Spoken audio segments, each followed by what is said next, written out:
നമ്മളിൽ പല്ലുവേദന ഇല്ലാത്ത ആളുകൾ വളരെ കുറവാണ്. അതുപോലെ പല്ലിന് ഹോൾസ് ഉണ്ടാവുക, പല്ല് കേട് വരിക, പല്ല് പൊട്ടിപ്പോവുക, ഇങ്ങനെ മോണവീക്കം, മോണപ്പഴുപ്പ്, ഇത് തുടങ്ങിയിട്ടുള്ള പല പ്രശ്നങ്ങളുമുള്ള ആളുകളാണ് അധികം ആളുകളും. അപ്പൊ ഇതിന് നമ്മൾ പല ട്രീറ്റ്മെന്റ്സും ചെയ്യാറുണ്ട്.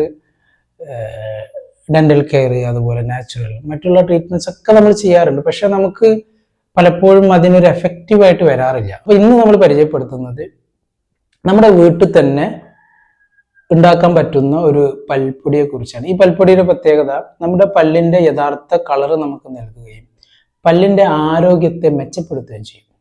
അതായത് പല്ലിന്റെ ആരോഗ്യത്തെ താഴോട്ട് കൊണ്ടുപോകല്ല, മെച്ചപ്പെടുത്തും. അപ്പൊ ഇതിൽ 3 ഇൻഗ്രീഡിയൻസ് ആണ്. നമ്മൾ പണ്ട് കാലത്ത് ഉപയോഗിച്ചിരുന്ന പല്ലിന്റെ എല്ലാ പ്രശ്നങ്ങൾക്കും ഉപയോഗിച്ചിരുന്നത് നമ്മൾ ഗ്രാമ്പൂയുടെ ഓയിലായിരുന്നു. അപ്പൊ ഈ ഗ്രാമ്പൂയുടെ ഓയിൽ എവിടെ നിന്ന് എടുക്കുക? ഗ്രാമ്പൂ നിന്ന് എടുക്കുന്നതാണ്. അപ്പൊ ഇതിന് നമ്മൾ ചെയ്യേണ്ടത് നമ്മുടെ വീടുകളിൽ കിട്ടുന്ന ഗ്രാമ്പു എടുക്കുക.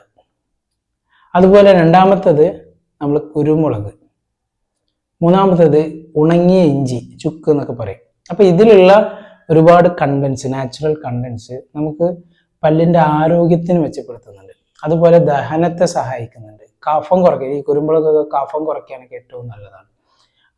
അതുപോലെ നമ്മുടെ മോണയിലേക്ക് സർക്കുലേഷൻ കൂടാൻ നല്ലതാണ് ചുക്ക് അഥവാ ഡ്രൈഡ് ഇഞ്ചി.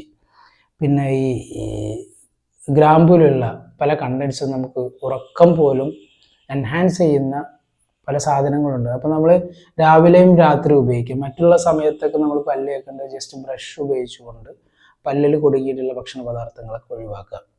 അപ്പം ഇത് ഈ പൽപ്പൊടി ഉണ്ടാക്കാൻ സുഖമാണ്. ഞാനിപ്പോൾ വർഷങ്ങളായിട്ട് ഉപയോഗിക്കുന്നതാണ്. അപ്പോൾ നമ്മൾ വീട്ടിൽ തന്നെ തയ്യാറാക്കി വെച്ചതാണ്. അപ്പം അതിൽ ഏകദേശം ഒരു 20 രൂപയ്ക്ക് ഗ്രാമ്പു, 20 രൂപയ്ക്ക് കുരുമുളക്, 20 രൂപ ഈ ഡ്രൈഡ് ഇഞ്ചി, ഇത് മൂന്നും കൂടി നിങ്ങൾ എന്ത് ചെയ്യുക, മിക്സിയിലിട്ട് നന്നായിട്ട് പൊടിക്കുകയോ, അപ്പോൾ ഒരുപാട് ഉണ്ടാക്കുകയാണെങ്കിൽ നിങ്ങൾക്ക് മില്ലിലൊക്കെ കൊണ്ടുപോയിട്ട് പൊടിക്കുക. അപ്പോൾ നല്ല ഫൈൻ പൗഡർ ആയിട്ട്, അപ്പോൾ അത് അരിച്ചു വെച്ചിട്ട് നിങ്ങൾ ഉപയോഗിക്കുക.